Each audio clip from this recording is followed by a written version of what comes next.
Father Divine?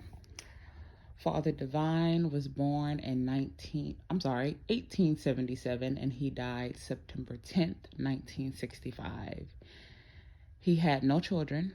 He preached strict abstinence. He chose the mixed race child as his successor, but it was not to be. Garcia voluntarily left Woodmont, his estate, when he was only 15. In Harlem, during the Great Depression, Father Divine gave his followers free food, employment, and shelter. This is going to be an interesting man to learn about. So let's take a look at it.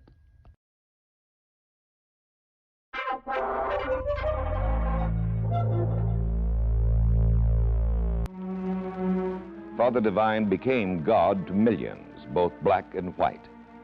To the followers of his international Kingdom of Peace movement, he was the second coming of Christ, but to non-believers, he was a mystery. Despite the lavishness of his palatial 73-acre country estate, Woodmont, his followers insist that Father Divine never personally profited from the movement, that he had in fact never exploited the so-called God game.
From WHYY in Philadelphia, this is The Why. I'm Annette John Hall. If you've ever passed by the old Divine Lorraine Hotel on North Broad Street in Philadelphia, you've probably wondered where it got its name. I know I have. Well, it turns out that the Divine Lorraine is named after a religious cult leader who claimed to be God. One day my daughter called me up and said, "You've got to make a movie about this guy." That's Philadelphia filmmaker Lenny Feinberg. She said that she went to a banquet at their house, at their mansion, Woodmont, which is a 75-acre estate in Gladwin. And she said that people sat around the table singing the whole meal, but then they would get up and speak to an empty chair. And that empty chair was Father Divine. Today, a handful of followers still live in Woodmont and still believe Father Divine is God, even though he's been dead for over 50 years. He was way ahead of his time on issues of race and social justice, but he is dismissed in history as a religious panderer who created a cult to serve himself. Today on The Why, Divine's Providence. Feinberg recently completed a documentary on Father Divine and his followers. Let's talk about a little bit about how Father Divine came to be. He was born George Baker in Rockville, Maryland. Well, that's a statement that can get you in trouble with the existing followers. Many people claim he was born George Baker in Rockville, Maryland, but his followers vehemently deny that because they believe he's God, and God can't be born. I looked hard and long for proof, and I could find no proof that he was George Baker. So how did he start his ministry? There are many versions of it, but basically he started on a street corner. Thy kingdom come. Thy will be done on earth as it is in heaven. And he would preach the gospel and preach the word of God, and he would get followers, and then a couple more, and then a couple more, until the point where he had a handful of followers who formed a nucleus that they could support themselves. Peace, everyone. Everybody happy? So am I. So, Lenny, he comprised his first congregation in Sayville, Long Island, New York in 1919. By then, about how many people did he have? He probably had 10 to 20 people who lived in the Sayville house full time. And how did he get that house? I believe it was the first Mother Divine, whose name was Penina. I think that she had some wealth and that she became a follower. She became his wife. And I believe that she's the one that put up the funds to buy the house. So, Lenny, at some point during his New York years, he's arrested for disturbing the peace. Well, Tell me what happened. It's an interesting story. Father's success started to grow, and the backbone of success, even to this day, is feeding people. And he wouldn't feed them the typical, I don't want to say gruel, but he wouldn't feed them substandard foods that you may see at soup kitchens. He put on enormous feasts. And he did it constantly, and people would come because they would get a free meal. And this was during the Depression, right? Throughout the whole Depression, at its height, middle, and nadir. People were coming by the hundreds to get a free meal. So the complaints came, followed by the police, and Father was arrested for disturbing the peace. The judge told Father Divine that he was a charlatan, that he had no right to tell people he was God, and he put him in jail for a year. The judge's name was Judge Smith, who was a robust man in his 50s. Well, 3 days later, the judge dropped dead. And what?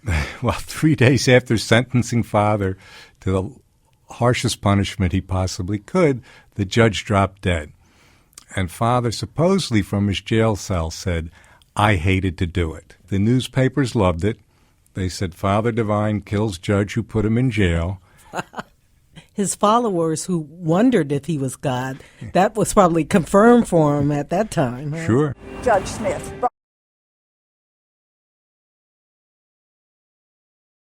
on himself by his prejudice and his bigotry. With Father, when people touched him inharmoniously, they received the effect of it. So Father Divine establishes the International Peace Mission in 1936, and essentially it is a communal living sort of compound in Harlem where he has all his followers in one place. A man in a $20 suit walked into Harlem. He said he was God. So what does that provide? The International Peace Mission was the official name of the organization umbrella that Father controlled. Father had heavens, he would call them, all over the world. Australia, California, South America, they were all under the umbrella of the International Peace Mission. It really came about, I believe, because Father also employed some of the best legal minds in the world. And they put together this organization that basically, I believe, would protect him. How did Father Divine get so rich? I mean, he says that he never took an offering. I did not and do not and will not receive compensation, remuneration, love offerings, donations, or anything of that sort for my spiritual work and activities from any individual. But at his height, he was wearing $500 suits, driving around in a $25,000 Duesenberg, had a private plane. Where did he get his money from? Father had all these heavens around the country. Every one of them had a Rolls Royce, just in case Father would show up one day. Father lived the life. How did he get it? He got people to believe he was God, and they gave him the worldly possessions. But he also had a few very wealthy followers, and they funded the bulk of the big purchases. Or the Duesenberg, it was custom made. The second to last Duesenberg ever made. It took 2 years to build, and Father was very short in stature, and it was custom made with a big jump seat in the back so he could look higher when he was sitting in the back of it. And we should note here that he did not believe in credit, that he paid cash for almost everything. No banks, no insurance. Didn't believe in insurance or life insurance. But there were no books kept. Nobody knows how much money there was, how many followers there were. No statistics were kept that I've ever seen, and I was told none were ever kept. Let's talk about Father Divine's role in the civil rights movement, because I think that is something that people know absolutely nothing about. During the 20s, 30s, and 40s, there really was no civil rights movement. Father Divine believed that there are no such thing as races, that everyone is equal. And he took that philosophy beyond the peace mission movement to struggle and fight for what he thought were equality and civil rights. He would contact companies that refused to hire blacks and tell them, we're not going to use your product. And at the time, he had hundreds of thousands of followers. He threatened and actually did boycott milk delivery companies because they wouldn't hire black drivers. They staged sit-ins on commercial places such as restaurants or stores that wouldn't allow blacks in. He would send in his white followers to just sit in there before sit-in was a word. When no one was doing it, no one thought about doing it, and it took enormous courage.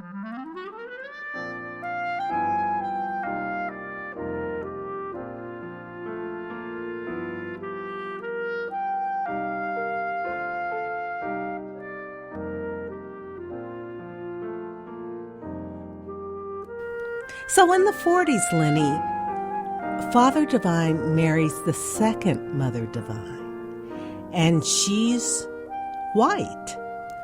How did they meet? This is where it gets dicey, because Penina, the first Mother Divine, at one point became no longer useful. She was living up in the New Paltz area, where Father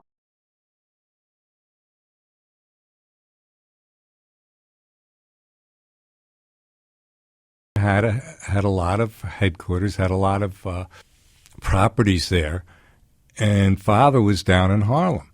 Eventually, Penina went into the hospital and was left in a pauper's grave somewhere. And then in 1946, she was abracadabra reincarnated as a 21-year-old white woman. We didn't marry to propagate children. We married to propagate virtue. That woman was Edna Rose Richings, who as a teenager started following Father Divine from her home in Vancouver. One weekend in 1946, they came back as married Mother and Father Divine. I held no claim on Father as a woman would a natural man.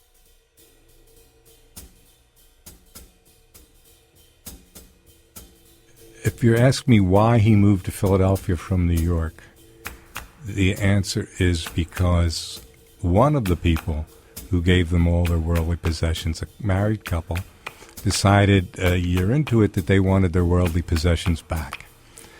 And that would have been a bad business move on Father's part, or so he was advised, or so he believed. And rather than pay them, he moved to Philadelphia. He closed up his New York branches and came down here. And eventually started buying properties in Philadelphia. And that includes Woodmont, where his followers live today. He continues to buy properties in Philadelphia, including the Divine Lorraine Hotel. What is the historical significance of the Divine Lorraine? It's historically significant because it was the first hotel of any significance to be integrated in this country. Now, if you were married, you couldn't sleep in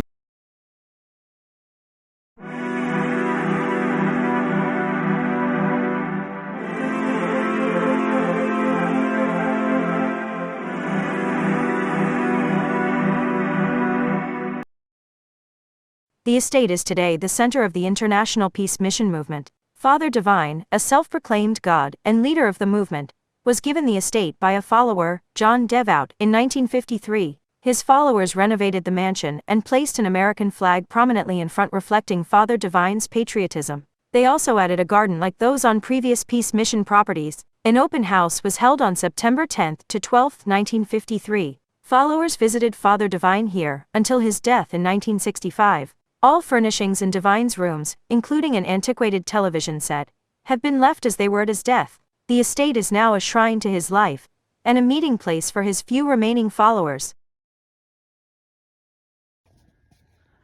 The relationship between Jim Jones and Father Divine was a complicated one.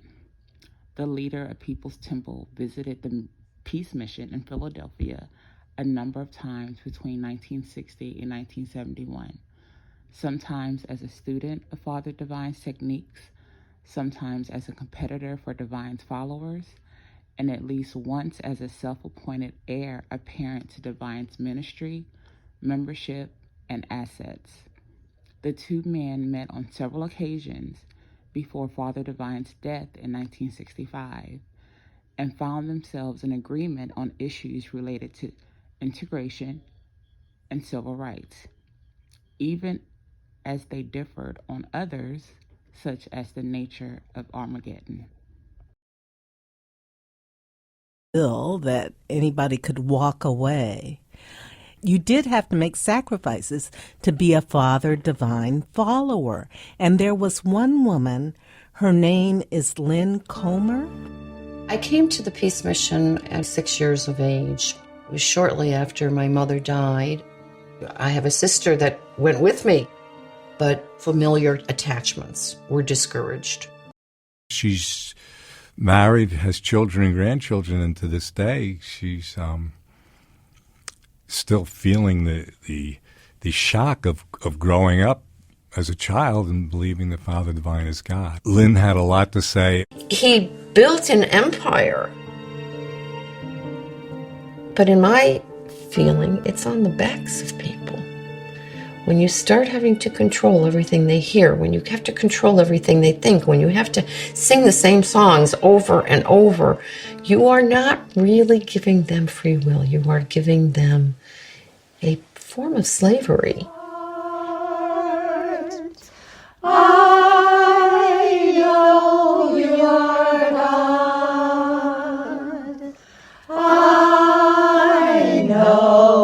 I know you are God. Father Divine dies in 1965. We don't know how old he is, but we think maybe he's in his 80s. What happens to his followers? They're celibate, which means they're not making any new followers. So how many are left? I can only guess.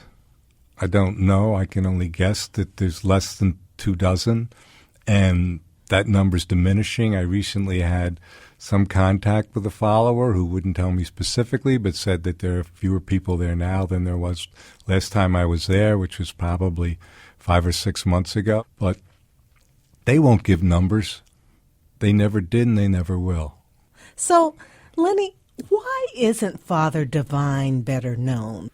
He's considered a charlatan. He was considered somebody that took advantage of people by giving them false beliefs and taking their money. And so people just dismiss him because of that. Absolutely. It's easier to dismiss someone than have to take it to the next level and dig through the layers and say, well, there's more to it than him just being a charlatan. There's a lot more to it. When Father was saying that his scores of houses, his heavens, had to be integrated, that his dinner table had to be integrated, that all his workplaces, the stores he owned, the restaurants he owned, the hotels he owned, had to be integrated, it was unheard of. On the scale of, was he a charlatan or was he a great civil rights leader? I'm not going to tip the scales, but I'm telling you that there's enough on each side of it so that I have enormous respect for Father Divine. Lenny, thank you so much for coming in. Thank you for having me.